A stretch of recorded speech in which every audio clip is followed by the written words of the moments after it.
controversy swirling tonight around the Pope's visit to Cuba. Now, according to reports, political dissidents in the communist country are saying that they're being blocked from meeting the leader of the Catholic faith. Well, Pope Francis did meet with Fidel Castro and his Raul. Here with reaction. 2016 GOP presidential candidate, Florida Senator Marco Rubio, an outspoken critic about normalizing relations with Cuba. What frustrates me here is we're told when the Pope comes to the United States, he's going to lecture the country about immigration, about economic justice. He's meeting the Castro brothers. They're murderers. They jail political dissidents. They created poverty for their people. Is he going to lecture them too? Well, of course, it's disappointing when I understand he's a religious figure and he's there to inspire the flock and went to celebrate Mass, didn't necessarily go as a political visit. There are political implications to such a visit, and I wish he would have met with dissidents, and I find it disappointing that he didn't. But and I hope he brought that up in private meetings, although it won't matter to the Castro brothers or to the regime. But what did happen yesterday is people got to see the images of those dissidents being rounded up and arrested and thrown on the streets. And, in fact, even before the Mass, you had people being arrested as they left their homes to prevent them from even getting there. And so at least the world is now being exposed to the reality of what the Cuban government is all about. Yeah, and the president's saying he's going to go further with this. Let me put up the latest poll numbers. Big jump for you post-debate. You are now in double digits with a little over 4 months to go and at 11%. But more importantly, the three people ahead of you are outsider insurgent candidates. You're the #1 person that actually has a political background. What do you think these polls tell us? Well, look, we've been hearing it for a long time. I don't think it's just this year. It's been happening for years. There's a massive disconnect between leaders in Washington, quite frankly, in both political parties, and what's happening in the lives of our people. Think about the national debt. No one talks about it anymore. Well, the debt is a serious problem. $18 trillion and growing. It'll eventually bankrupt our country and create a debt crisis. People are frustrated that no one's talking about that or all these other issues. There's a massive disconnect between Washington and leaders and parties and what's happening in the country. And you see that reflected in, not just in the polls, but you've seen it reflected in 3 out of the last 4 elections. I don't recall even in that debate, where, the WWE CNN debate where you said this about him, he said this about you, etc. I don't remember the debt even being discussed, but you're right. The next president will inherit $20 trillion in debt and $120 trillion in unfunded liabilities. That to me almost sounds like Greece. It doesn't seem that it's a problem we can even solve.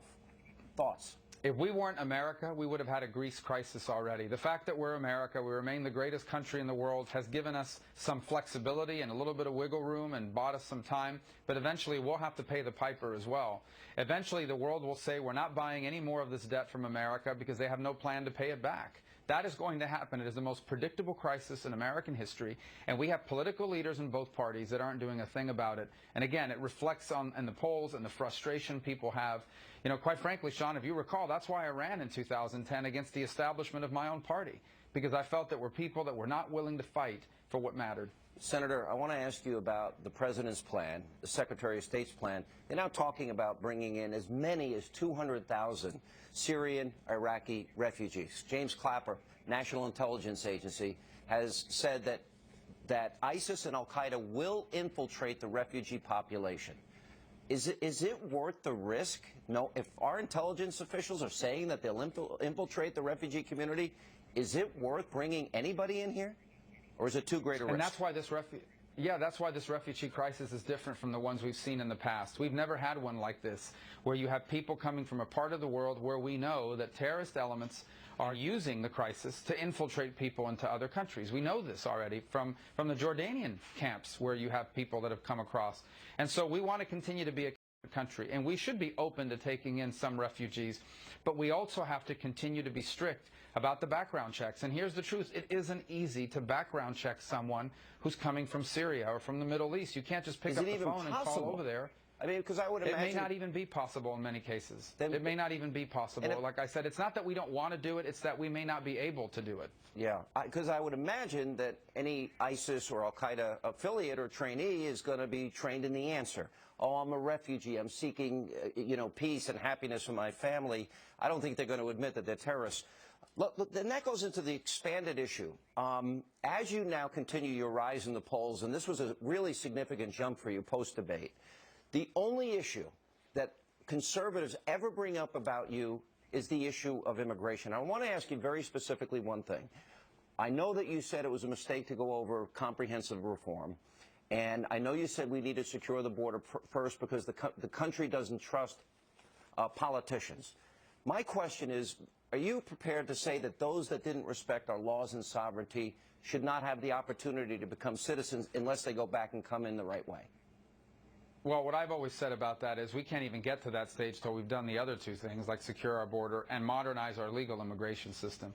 A lot of people believe that if you have violated the law, you should not be allowed to ever apply for a green card, which you have to have first before you can even apply for citizenship. My argument has been that, obviously, if you're a dangerous criminal, you can't even stay. I personally have said that I don't want there to be millions of people that are permanently barred from ever becoming Americans. But a lot of people don't believe that. A lot of people think it should just stop at the legalization portion. So if that's all we can get, it's a lot better than what we have right now. But I think that's a debate about, even though I'm personally open to green cards, that's a debate that we can have down the road after we've seen how the program has worked. I don't think it's a decision you have to make on the front end. The first two you have to do is stop illegal immigration. Then second, you have to modernize our legal immigration system. And then third, you can have a debate about how to even legalize people to begin with. And then ultimately, in 10 or 12 years, you could have a broader debate about how has this worked out and should we allow some of them to apply for green cards and eventually citizenship. I personally am open to that. A lot of people are not. And we'll see how that plays out over the next 10 or 12 years. But we're a long way away from as that. They move through that process. I agree with you. We got to secure the borders first. I think that's a good first step. Last question. The issue has come up in recent days about a Muslim being president. Dr. Ben Carson said, I would not advocate we put a Muslim in charge of this nation. I would not agree with that. If you look at Muslim countries, it seems that in many of them, their values are the antithesis of values we cherish in this country, incompatible with American values, especially countries that practice Sharia. What is your take on his statement, and what is your take on the overall position that a Muslim could be president? Well, let me start by saying I personally know, first of all, that there are Americans that are Muslims and are also very patriotic, and they love the United States of America, and they don't want to see Sharia law, and they don't want to see any sort of thing like that happen in this country. I don't believe anyone should be disqualified from the presidency because of their denomination or because of their faith. I believe in that strongly as a country. Now, I personally also believe if someone believes in Sharia law, they're not going to be elected to anything, much less the presidency. That's just a fact. But I do believe you can, and there are hundreds of thousands, if not millions of people in this country who are Muslim, but love America, don't want to see, that they're not political about their religious views with regards to that, the way you would see in some other countries around the world. And I guess because I know there are people out there that love America, that even served in our armed forces, and some are in elected office. So, but I personally do not believe that your religious denomination should disqualify you from serving in office. I think that's what voters do on a variety of issues, including the values of someone. And I just say this, whether you're a Muslim or a Catholic or anything, if you have radical views and values, you're not going to get elected in this country. At least I would hope. And certainly someone that supports Sharia would not get elected in this country. All right, well said. Senator, good to see you again. Thank you for being with us. Thank you. Thank you.